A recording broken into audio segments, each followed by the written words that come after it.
बिस्मिल्लाहिर्रहमानिर्रहीम। अस्सलाम वालेकुम स्टूडेंट्स। तो कैसे आप सब लोग।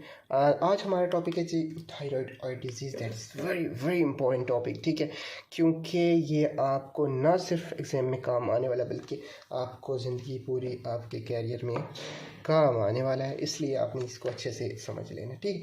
थायराइड आई डिजीज़ और थायराइड ऑप्थाल्मोपैथी, ठीक है, इसको ग्रेव्स डिजीज़ का नाम भी दिया गया है, ठीक है। देखें, इसकी इटियोलॉजी हमें कोई मालूम नहीं है कि रियल काज इसकी क्या होती है। बहरहाल जो इन्वेस्टिगेशंस की गई हैं, जो रिसर्चेस हैं, उनको मैं आपके सामने रखूँगा, ठीक है। तो देखें, 90% केसेस ऐसे होते हैं जहाँ पे ये एसोसिएटेड होती है हाइपरथायरॉयडिज्म के साथ, यानी कि ग्रेव डिजीज़ थायराइड ऑप्थाल्मोपैथी है तो ज़रूर उस बंदे को 90% केसेस में जो है तो हाइपरथायरॉयडिज्म भी होगा साथ में, ठीक है। बाकी क्या होगा ये लिखा हुआ है मैंने, 90% हाइपरथायरॉयडिज्म होगा। TSH रिसेप्टर जो है ना, यानी थायराइड स्टिमुलेटिंग हार्मोन के जो रिसेप्टर हैं, ज़ाहिर है थायराइड ग्लैंड में ही होंगे, और थायराइड ग्लैंड में होंगे तो उन रिसेप्टर के अगेंस्ट एंटीबॉडीज़ बन जाती हैं। और एंटीबॉडीज़ कौन सी होती हैं? IgG एंटीबॉडीज़ होती हैं, ठीक है। ज़ाहिर है एंटीबॉडीज़ अगर उसके अगेंस्ट बन जाएंगी तो ज़ाहिर है वो स्टिमुलेट कंसिस्टेंटली होता रहेगा विदाउट TSH ऊपर से आ ही नहीं रहा पिट्यूटरी ग्लैंड से, लेकिन फिर भी वो स्टिमुलेट रिसेप्टर हो रहे हैं। क्यों? क्योंकि ऑटो एंटीबॉडीज़ बनी हुई हैं भाई, ऑटो इम्यून डिजीज़ है ये, ठीक है।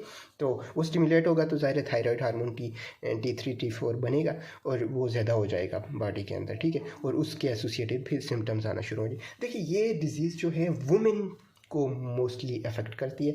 8:1 इसकी जो है रेशो है मेन और वुमेन और मेन में, ठीक है। वुमेन को 8 वुमेन्स को करती है एज़ कम्पेयर टू 1 मेन, यानी कि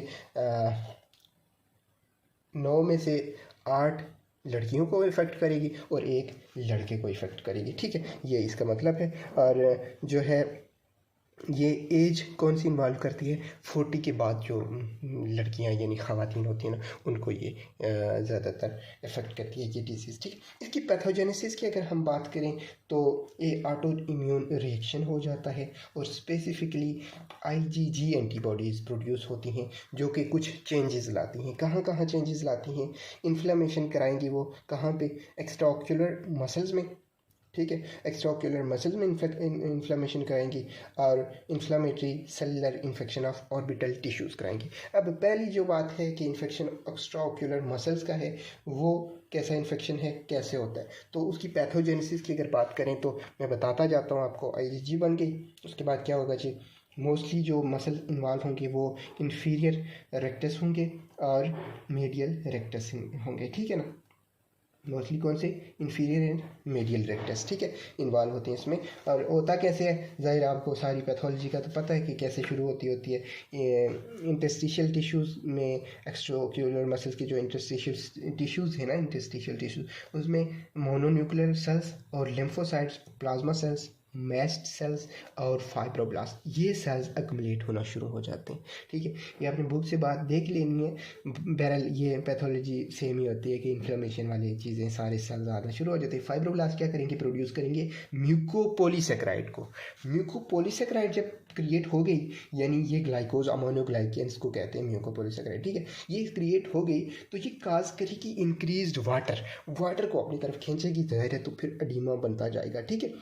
एक्स्ट्राओक्युलर मसल इनलार्ज होना शुरू हो जाएंगे 4 से 8 टाइम, यानी इतना ज़्यादा बड़े कि अपने आप से 4 गुना से 8 गुना बड़े हो जाएंगे, ठीक है। तो ज़ाहिर है इतने बड़े हो जाएंगे तो उनका काम भी तो ज़ाहिर है इम्पेयरमेंट होगी काम में, ठीक है। मोस्टली जो मसल इन्वॉल्व होते हैं वो इन्फीरियर और मीडियल रेक्टस इन्वॉल्व होते हैं। ये आपने याद रखना है, ये MCQs है, ठीक है, इन्फीरियर एंड मीडियल रेक्टस। और इनकी इन्वॉल्वमेंट की वजह से ज़ाहिर है डिप्लोपिया वगैरह सारा कुछ डेवलप होता है, ठीक है। इसकी वजह से क्या हो जाएगा? एक्सोप्थालमस यानी कि आई बाल प्रोट्रूड आउट करेगी ऑर्बिट से, उसके माध्यम से बाहर निकलना शुरू हो जाएगी और इवेंचुअली क्या होगा जी, मायोपैथी हो जाएगी, डिप्लोपिया डेवलप हो जाएगा और ऑप्टिक न्यूरोपैथी डेवलप हो जाएगी। देखिए, सेलुलर जो बात की है उसने कि cellular inflammation of orbital tissues जो है वो है सॉफ्ट टिश्यूज़ की, ऑर्बिटल फैट की और लैक्रिमल ग्लैंड की, ठीक है। ये सारे जो टिश्यूज़ हैं ऑर्बिट के, ये इन्फ्लेम्ड होंगे। पहले तो मसल्स की बात की ना, मसल्स वो वाले इन्वॉल्व हो गए सारे, बड़ा हो गया उनका साइज 4 से 8 गुना। बाकी डिप्लोपिया वगैरह हो गया, ज़ाहिर है मसल सही काम नहीं करेंगे तो डिप्लोपिया ही होना है। स्ट्रैबिस्मस में आपको अच्छे से बताया हुआ मैंने, ठीक है। तो बाकी जो चीज़ें इन्वॉल्व हो रही हैं वो है एक्स्ट्राओक्यूलर फैट, ठीक है, सॉफ्ट टिश्यूज़, फैट और लैक्रिमल ग्लैंड इन्वॉल्व हो रहा है। तो ज़ाहिर है ये चीज़ें इन्वॉल्व हैं तो इन्हीं के सिम्टम्स आएंगे। ये लीड करेंगे वाटरी आइज़ होंगी, ठीक है, क्योंकि लैक्रिमल ग्लैंड इन्वॉल्व हो तो ज़्यादा वाटर बनेगा, ठीक है, टीयर्स वगैरह ज़्यादा होंगे। और ज़ाहिर है टीयर ज़्यादा क्या होंगे, वो ज़ाहिर है डिस्ट्रॉय होगा तो टीयर सिस्टम जो है, ड्रेनिंग सिस्टम, वो भी लॉस होगा और टीयर कम हो जाएंगे इस हिसाब से, ठीक है। और इंट्राओक्यूलर प्रेशर ज़्यादा हो जाएगा और सॉफ्ट टिश्यूज़ के बाकी साइंस आना शुरू हो जाएंगी, ठीक है। अब देखेंगे हम कि ये पैथोजेनेसिस हो गई, ये पैथोजेनेसिस को पढ़ना बड़ा ज़रूरी था आपके लिए। इसकी वजह से ये आगे सिम्टम्स आएंगे और कुछ साइंस होंगे। अब साइंस और सिम्टम इस डिजीज़ में हमेशा दो तरह के होते हैं, क्योंकि ये ऑटो इम्यून डिजीज़ है। दूसरा, ये इन्वॉल्व हमेशा थायराइड को भी कर रही है। तो इसके जो सिम्टम्स हैं वो एक तो सिस्टेमिक सिम्टम्स आएंगे, दूसरे आएंगे जी हमारे पास ओक्यूलर सिम्टम्स, ठीक है, यानी आई बाल के सिम्टम्स। सिस्टेमिक सिम्टम्स में आपने हमेशा याद रखना है कि आपको सिनेरियो जो देगा वो एग्जामिनर, वो देगा जी क्या टैकीकार्डिया है पेशेंट को, पेशेंट की एज 40 से ऊपर है, एक वुमेन है, ठीक है, टैकीकार्डिया उसको होगा। सिम्टम क्या आ गया, टैकीकार्डिया। दूसरा, ट्रिमर्स, उसको ऐसे कभी लगी होगी, ट्रिमर्स, फाइन ट्रिमर्स होंगे उसके, ठीक है, स्ट्रेच आउट फिंगर करेगी, ऐसे ऐसे ऐसे कांप रही होगी, ठीक है। तीसरी चीज़, वेट लॉस, वेट लॉस का सिम्टम आपको देगा, ठीक है। ये तीनों सिम्टम्स सिस्टेमिक सिम्टम्स हैं, ओक्यूलर नहीं है। ओक्यूलर ये किसकी वजह से आ रहे हैं, थायराइड की वजह से आ रहे हैं। आपने याद रखना ये तीनों का ताल्लुक आई से कोई नहीं है, इनका ताल्लुक सिस्टेमिकली है यानी थायराइड से है। ओक्यूलर सिम्टम्स क्या आएंगी, ओक्यूलर सिम्टम्स में आएंगे लैक्रिमेशन, पहले ज़ाहिर है अफेक्ट कर रहा है ग्लैंड को, तो पहले तो लैक्रिमेशन बहुत ज़्यादा होगी, फोटोफोबिया होगा, लाइट में उसको बड़ा मसला होगा, इरिटेशन होगी, रेट्रोबल्बर डिस्कम्फर्ट होगी उस पेशेंट को, और बाकी ज़ाहिर इन्फ्लेमेशन है तो पेन तो होगा ही, प्रोप्टोसिस भी होगी, आई बाल बाहर निकली होगी और रेड होगी आई बाल, ठीक है। ये ओक्यूलर साइंस हैं। सिम्टम्स क्या आएंगे, सिम्टम्स बड़े इंपॉर्टेंट हैं, मैं आपको बल्कि इधर, हाँ ये मैंने लिखे भी हुए हैं जी, साइंस सिम्टम्स आपको बता दिए, tachycardia, fine tremor, weight loss. Ocular में क्या था जी, lacrimation, photophobia, retrobulbar discomfort, pain, redness and proptosis, ठीक है। साइंस क्या है, साइंस बड़े इंपॉर्टेंट हैं, यह आपको देता होता है पेशेंट का साइन देके भी वो पूछ सकते हैं कि ये साइन मिलेंगे जी। साइन वो चीज़ें जो आप देखेंगे एज अ डॉक्टर उस पेशेंट के अंदर, मोस्टली वो लड़की होती है क्योंकि ज़्यादातर लड़कियों में ये डिसीज़ मैंने देखी है, ठीक है, और बहुत कम इन्वॉल्व करती है लड़कों को। तो retraction of upper eyelid होगी, ठीक है, इसको हम कहते हैं ड्रेम्पल साइन। क्या कहते हैं हम, ड्रेम्पल साइन। स्पेलिंग्स वगैरह आपने देख लेने हैं, DALRYMPLES, ठीक है। साइन, ड्रेम्पल साइन, इसमें होता है retraction of I lid.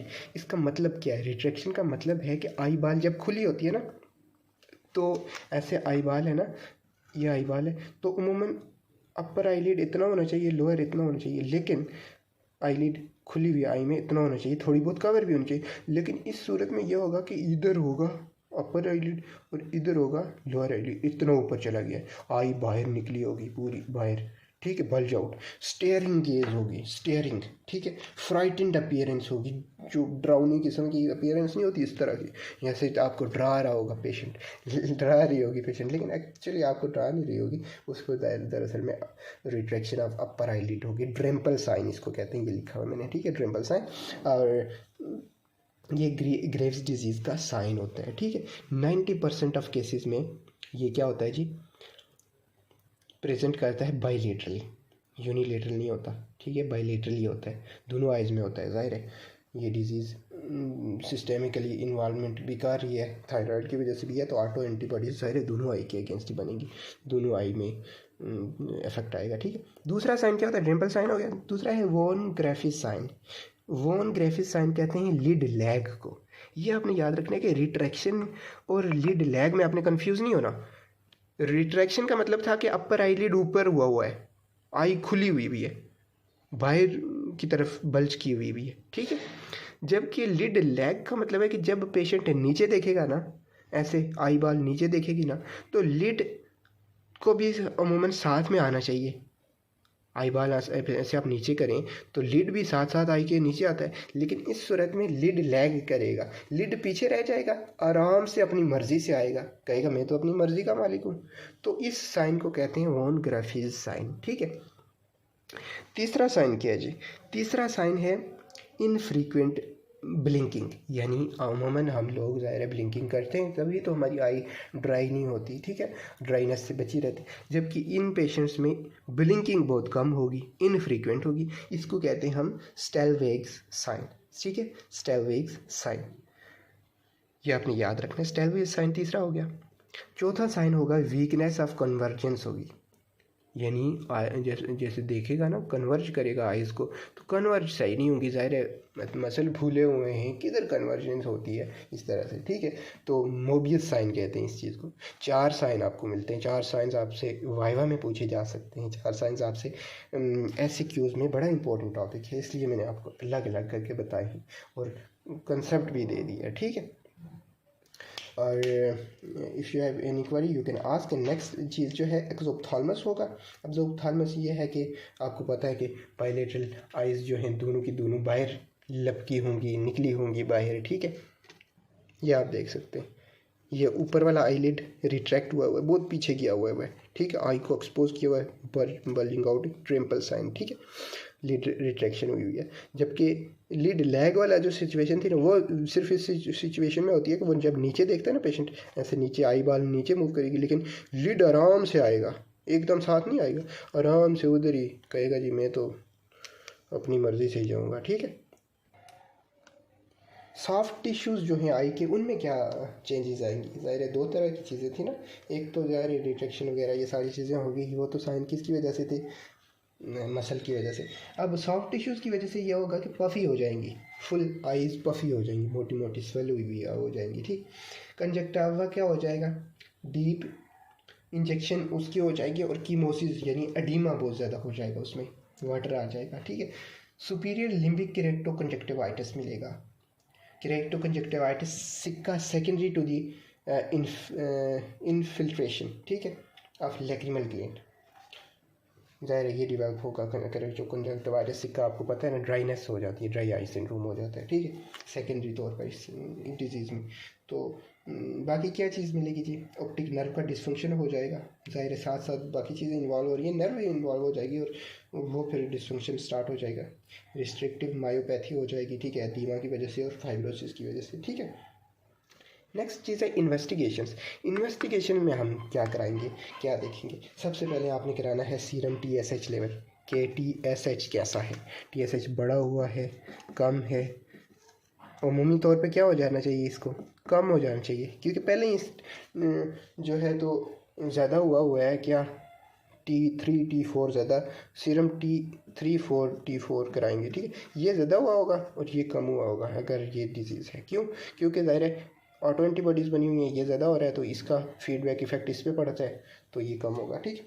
Ocular muscle की इन्लार्जमेंट को देखने के लिए हम क्या करते होते हैं इन्वेस्टिगेशन में, वो करते होते हैं हम जी अल्ट्रासाउंड यानी CT अल्ट्रासाउंड कराते हैं, CT स्कैन कराते हैं ऑर्बिट का, ठीक है, और MRI कराते हैं, ठीक।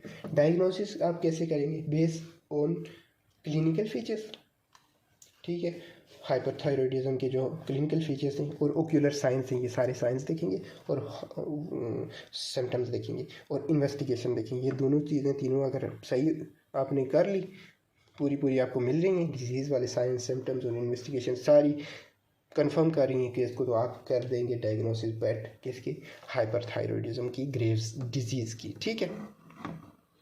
आगे क्या है जी, ट्रीटमेंट है, डायग्नोसिस हो गई, उसके बाद ट्रीटमेंट क्या है? ट्रीटमेंट में कंट्रोल करते हैं आप हाइपरथायरॉयडिज्म को, ज़ाहिर है हाइपरथायरॉयडिज्म को पहले कंट्रोल करेंगे, फिर ही साइन वगैरह ख़त्म होंगे ना, सिम्टम्स वगैरह ख़त्म होंगे, साइन ख़त्म होंगे। पहले क्या करते हैं जी, आयोडीन देते हैं पेशेंट को एंड एंटी थायराइड ड्रग्स देते हैं ताकि थायराइड डिजीज़ क्योर हो, एंटी थायराइड ड्रग्स देंगे, ठीक है। दूसरा रेडियो एक्टिव आयोडीन देंगे। तीसरा थायरॉइडेक्टोमी कर सकते हैं, ठीक है। क्या क्या, आयोडीन, ठीक है, उसके अलावा एंटी थायराइड ड्रग्स, उसके अलावा क्या देते हैं जी, radioactive iodine, thyroid. Okay, तो आयोडीन देते हैं, एंटी थायराइड ड्रग्स देते हैं, रेडियो एक्टिव आयोडीन देते हैं, और थायराइडेक्टमी भी कर सकते हैं आप हाइपरथायरॉयडिज्म को कंट्रोल करने के लिए। दूसरी चीज़ आप क्या करते हैं, ऑक्यूलर डिस्कम्फर्ट और ड्राइनेस को ट्रीट करते हैं। उसके लिए आप आर्टिफिशियल टीयर्स देंगे, आर्टिफिशियल टीयर्स और लुब्रिकेट्स देंगे बेड टाइम पे, ठीक है, आई के अंदर डालने के लिए। और ऑर्बिटल डिकम्प्रेशन करते हैं, वो आप एक्सपोजर केराटोपैथी के ज़रिए से कर सकते हैं, ठीक है, और ऑप्टिक नर्व कंप्रेशन के ज़रिए से कर सकते हैं, और एडवांस प्रोप्टोसिस, ठीक है, यानी ये सारी चीज़ें अगर हैं तो उसके लिए आप क्या करेंगे जी, डीकम्प्रेशन करेंगे ऑर्बिटल, ठीक है। अगर एक्सपोजर केराटोपैथी है, ऑप्टिक नर्व कंप्रेशन है, या एडवांस प्रोप्टोसिस है, तो डीकम्प्रेशन कैसे करेंगे, वो करेंगे आप सिस्टेमिक कॉर्टिकोस्टेरॉइड के ज़रिए से, ओरल प्रेडनिसिलोन के ज़रिए से, इंट्रावेनस मिथाइल प्रेडनिसिलोन के ज़रिए से, ऑर्बिटल रेडियोथेरापी के ज़रिए से, और सर्जिकल डिकम्प्रेशन भी कर सकते हैं आप, ठीक है। अगर तो ड्रग्स से ठीक नहीं हो रहा इफ़ेक्ट तो आप सर्जरी करते हैं। सर्जरी में टॉर्सोरेफी है, टॉर्सोरेफी वो चक्कर होता है ना जिसमें आई ज़ाहिर है बाहर निकली हुई है, बल्ज की हुई है, तो आप लिड को ऐसे साइडों से इधर से क्या करेंगे, जोड़ेंगे और स्टिच कर देंगे, ताकि उसका आई का एक्सपोजर कम हो बाहर ड्राई इन्वायरमेंट से, ताकि आई बाल जो है उसको ज़्यादा इफेक्ट ना हो, इंजर ना हो, ड्राई ना हो, उससे ज़ाहिर कॉर्निया वगैरह डैमेज हो गए तो आई बाल तो फिर ज़ाया हो जाती है, इसलिए टॉर्सोरेफी करते हैं, इसको कहते हैं टॉर्सोरेफी, ठीक। स्क्विंट आइज़ के लिए सर्जरी करते हैं, ज़ाहिर डिप्लोपिया वगैरह है तो उसके अलावा कॉस्मेटिक अपीयरेंस को ठीक करने के लिए भी सर्जरी की जाती है, ताकि पेशेंट जो है जो खूबसूरत लगे, उसकी इस तरह ड्राउनी शक्ल ना हो, ठीक है ना, इसके लिए सर्जरी कॉस्मेटिक सर्जरीज की जाती हैं। बहरहाल ये था all about thyroid eye disease और grave disease, and if you have any query you can ask. Okay, thank you, अल्लाह हाफिज़।